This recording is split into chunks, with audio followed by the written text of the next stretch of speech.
Hello friends, today we are going to learn a beautiful poem for ninth standard.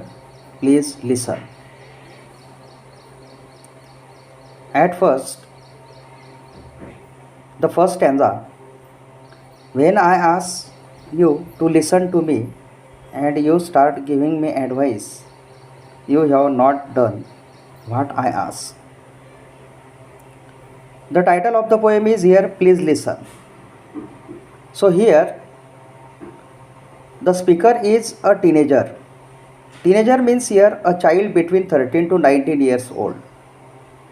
Means here the age of the speaker is here 13 to 19 years. So here a teenager is requesting to his parents to listen him.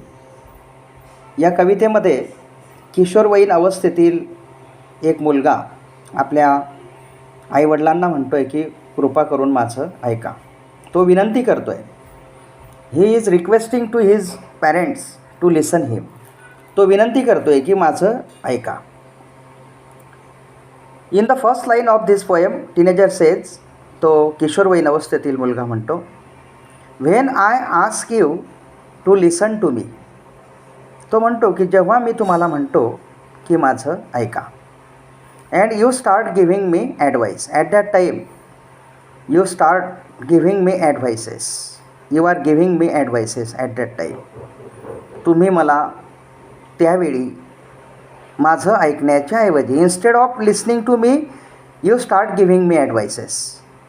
म्हणजे माझं ऐकण्याच्या ऐवजी तुम्ही मला तुमचेच सल्ले द्यायला काय करतात तर सुरुवात करतात. You have not done what I ask. म्हणजे मी जे काय तुम्हाला सांगितलं ते तुम्ही करूच शकलेले नाही आहेत, ते तुम्ही केलेलं नाही आहे, असं तो त्याच्या पालकाला त्या ठिकाणी सांगण्याचा काय करतो आहे तर प्रयत्न करतो आहे. You have not done, you are unable to do what I ask to you. म्हणजे मी जे काय तुम्हाला सांगितलं ते तुम्ही करू शकलेलं नाही आहे, असं तो म्हणतो आहे. म्हणजे त्याच्या ज्या काही अपेक्षा आहेत त्या इथे त्याच्या आईवडिलांकडून पूर्ण झालेल्या नाही आहेत. म्हणून तो म्हणतो आहे he is requesting to his parents to listen him. म्हणजे तो म्हणतो आहे की माझं म्हणणं एकदा तरी तुम्ही या ठिकाणी ऐकून घ्या, असं तो म्हणतो आहे. Now in the second stanza, when I ask you to listen to me. So this line is repeated here in this poem again and again. The poet, there is no poet for this poem, it is unknown. The poet is unknown for this poem. ही अनामिका आहे, याला कवीचं नाव वगैरे त्या ठिकाणी दिलेलं नाही आहे. आणि ही फ्री वर्स पोएम आहे. It is a free verse poem. त्याला it is not a proper rhythm. It has the lines are not given here in a proper rhythm. म्हणजे योग्य अशा रिदममध्ये या कवितेतील ओळी नसल्या कारणामुळे याला फ्री व्हर्स म्हणजे मुक्त काव्य असं आपण त्याला या ठिकाणी म्हणतो. When I ask you to listen to me. जेव्हा मी तुम्हाला विचारतो की माझं ऐका, माझं म्हणणं ऐका. And you begin to tell me. आणि तुम्ही सुरुवात करतात मला सांगायला why I shouldn't feel that way. You are trampling on my feelings. It means that you are hurt my feelings. You are hurting my feelings. म्हणजे माझ्या ज्या भावना आहेत त्या तुम्ही पायदळी उडवता. म्हणजे माझ्या भावनांची कदर तुम्ही करत नाही. You are hurting my emotions as well as my feelings. म्हणजे माझ्या भावना तुम्ही ओळखत नाही आहे, माझ्या भावना तुम्ही ओळखण्यास असमर्थ आहात, असं तो म्हणतो आहे. Now the next stanza here, when I ask you to listen to me. जेव्हा मी तुम्हाला म्हणतो की माझं म्हणणं ऐका. And you feel you have to do something. आणि तुम्हाला असं वाटते की आपण याला काहीतरी समस्या आहे आणि ती समस्या सोडवण्याचा काय करू प्रयत्न करू, असं तुम्हाला वाटते. तुम्हाला असं वाटते की याच्यासाठी आपण काहीतरी केलं पाहिजे, काहीतरी करायला हवं, असं तुम्हाला वाटते. To solve my problem. You have to do something here to solve my problem. म्हणजे माझी समस्या सोडवण्यासाठी तुम्हाला असं वाटते की मी काहीतरी केलं पाहिजे, परंतु ते मला मान्य नाही. I am not agree with your actions, with your help. I do not need to your help. मला तुमच्या मदतीची या ठिकाणी गरज नाही आहे. फक्त माझं म्हणणं काय आहे ते एकदा तरी ऐकून घ्या, असं तो म्हणतो. You have failed me strange as that may seem means here. Seem means here to appear or to look. Seem या शब्दाचा अर्थ दिसणे किंवा ते माझ्यासाठी विचित्र दिसते आणि तुम्ही मला you didn't succeed in doing it. म्हणजे याचा अर्थ असा की तुम्ही जे काय माझ्यासाठी करतायत ते अपयशी ठरते आणि मला ते अपेक्षित नाही आहे. तुम्ही माझ्यासाठी केलेलं कार्य किंवा माझी समस्या सोडवण्यासाठी तुम्ही केलेले प्रयत्न हे मला त्या ठिकाणी अपयशी बनवत आहेत. यू हॅव फेल्ड मी म्हणजे ते मला काय बनवत आहेत तर अपयशी बनवत आहेत आणि तुमच्या मदतीची मला अजिबात या ठिकाणी गरज नाही आहे. There is no need of your help. There is no need of your help. मला तुमच्या मदतीची या ठिकाणी अजिबात गरज नाही आहे. The next line here. Listen all I ask is that you listen. ऐका, मला काय जे सर्व गोष्टी तुम्हाला सांगायच्या आहेत किंवा विचारायच्या आहेत त्या माझं म्हणणं तुम्ही ऐका. एकदा तरी त्या ठिकाणी ऐकून घ्या, असं तो म्हणतो. Don't talk or do just hear me. तो म्हणतो माझ्याशी बोलू पण नका आणि माझ्यासाठी काही करू पण नका, फक्त माझं म्हणणं ऐका. माझं म्हणणं तो म्हणतो ऐका. In the next stanza here. Advice is cheap 20 cents will get you both dear Abby and Billy Graham in the newspaper. So he tells his parents that advices are so cheaper. तो म्हणतो की सल्ले इतके सोपे त्या ठिकाणी सल्ले एवढे या ठिकाणी स्वस्त आहेत की जे 20 centsलासुद्धा त्या ठिकाणी विकत घेतले जाऊ शकतात. इथे 20 cents या शब्दाचा अर्थ असा आहे बघा. 20 cents US डॉलर असा अर्थ त्याचा आहे. त्याचा ₹12.73 असं त्या ठिकाणी भारतीय प्रमाणानुसार होतात. You both dear Abby and Billy Graham in the newspaper. बघा, सल्ला इतका स्वस्त आहे की जो एखाद्या वर्तमानपत्रामध्ये तो स्वस्त मला त्या ठिकाणी मिळू शकतो की डिअर ॲबी असतील किंवा बिली ग्रॅहम असतील यांच्या वर्तमानपत्रातील जे काही कॉलम्स आहेत त्याच्यामध्ये त्यांनी जे सल्ले दिलेले असतात ते अगदी स्वस्त असतात आणि ते मी त्या ठिकाणी केव्हाही मिळवू शकतो. मला तुमच्या सल्ल्यांची या ठिकाणी गरज नाही आहे, असं तो म्हणतो. And I can do for myself. I am not helpless. तो म्हणतो मी माझं कार्य करू शकतो. I have the ability to do something for myself and I can solve all my problems here. मी माझ्या ज्या काही समस्या आहेत त्या सर्व सोडवू शकतो. मी हेल्पलेस नाही आहे, मी निरुपयोगी नाही आहे. I am not useless or helpless या ठिकाणी, असं तो म्हणतो. May be discouraged and flattering but not helpless. हे कार्य करत असताना माझा जो आत्मविश्वास आहे तो कमी होऊ शकतो किंवा मी अडखळू शकतो, परंतु मी निरुत्साही नाही आहे. मी हेल्पलेस नाही आहे. I am not useless person.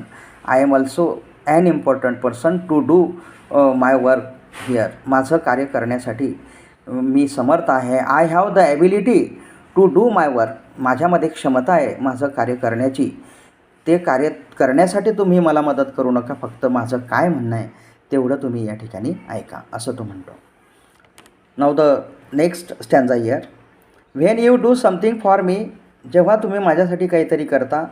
That I can and की जे मी करू शकतो, म्हणजे जी गोष्ट मी करू शकतो त्याच गोष्टी तुम्ही माझ्यासाठी करता. And need to do for myself. आणि तेव्हा मला तुमच्या मदतीची अजिबात त्या ठिकाणी काय नसते, गरज नसते. I have no need of your help. तुमच्या मदतीची मला या ठिकाणी अजिबात काय नाही आहे तर गरज नाही आहे. When you do something for me. जेव्हा तुम्ही माझ्यासाठी काहीतरी करता की जे मी करू शकतो. That I can and need to do for myself and it is my need to do my work at my own level. म्हणजे जे कार्य मी करायला हवं माझं स्वतःचं ते तुम्ही मला त्या ठिकाणी करण्यास मदत करता. ती मदत मला नको आहे. माझं कार्य मलाच त्या ठिकाणी करू द्या, असं तो म्हणतो आहे. Your contribute to my fear and इनॲडिक्वेसी.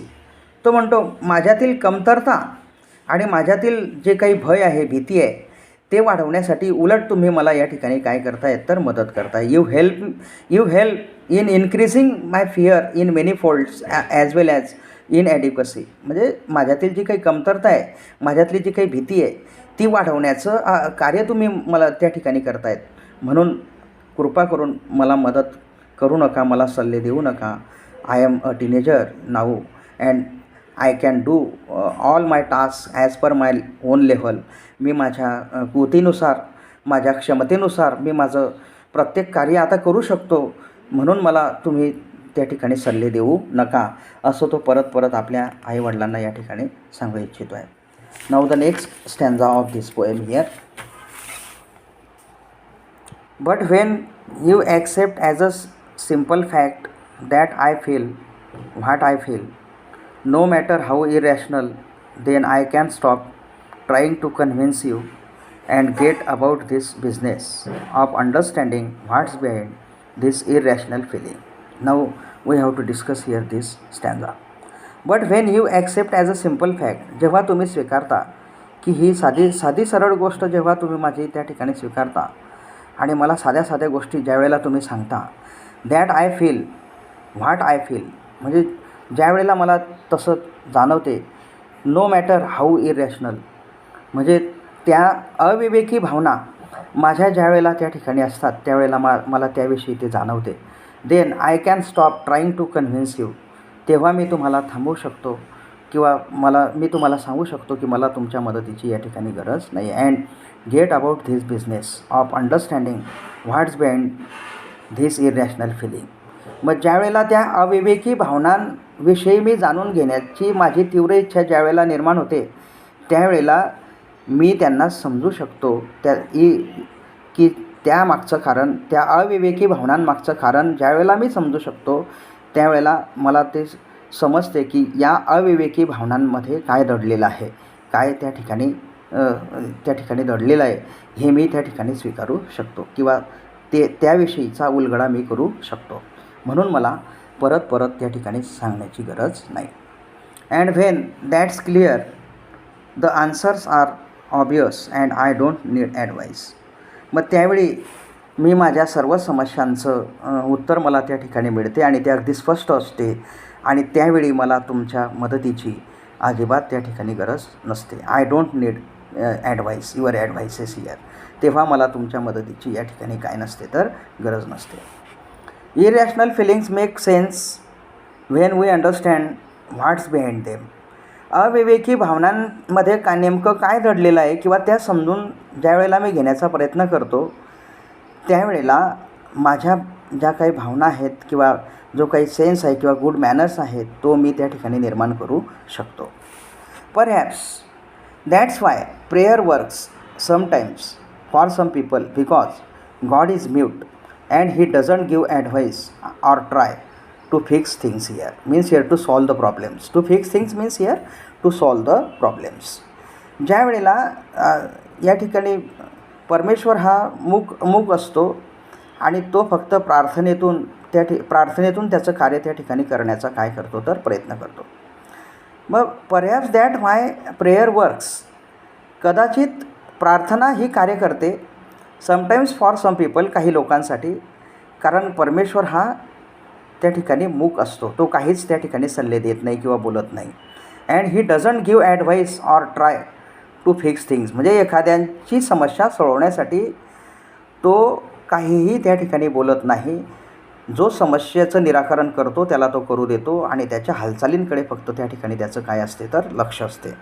तशा माझ्या प्रत्येक हालचालींकडे तुम्ही फक्त लक्ष द्या आणि देवासारखं किंवा परमेश्वरासारखं मूक राहण्याचा या ठिकाणी काय करा तर प्रयत्न करा. म्यूट या शब्दाचा अर्थ मूक असणे किंवा काहीही न बोलणे असा अर्थ.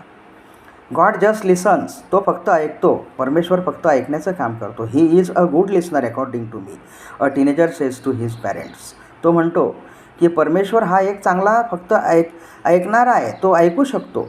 अँड तसं तुम्ही माझं ऐका. अँड लेट्स यू वर्क, आणि तो दुसऱ्यांना त्यांचं कार्य त्या ठिकाणी करू देतो आणि त्यांचं फक्त निरीक्षण करतो. It out for your self, आणि तसं तुम्ही माझ्यासाठी करा असं तो म्हणतो. Just like as God treat me just like as God, म्हणजे जसं परमेश्वर इतरांना त्या ठिकाणी ट्रीटमेंट देतो तशी ट्रीटमेंट तुम्ही मला द्या आणि फक्त माझं ऐकण्याचं ऐका आणि फक्त you should be a good listener just like as God. तो त्याला अशी अपेक्षा आहे की तुम्ही जसं देव हा फक्त ऐकण्याचं कार्य करतो, फक्त पाहतो, तसं तुम्ही त्या ठिकाणी ऐका. आणि मूक म्हणून, मूकनायकाची भूमिका म्हणून तुम्ही माझ्याकडे त्या ठिकाणी लक्ष द्या, असं तो म्हणतो. So god just listens and lets your work it out for yourself. So please listen and just hear me. तो पुन्हा म्हणतो आहे की माझं ऐका आणि माझं ऐकून घ्या, असं त्या ठिकाणी तो म्हणतो आहे.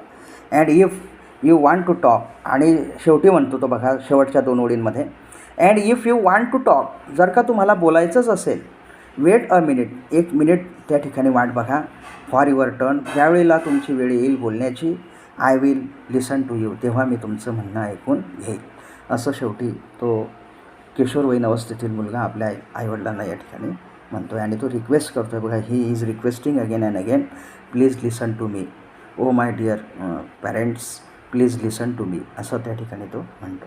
So here we have completed this poem. If you like this then subscribe my channel.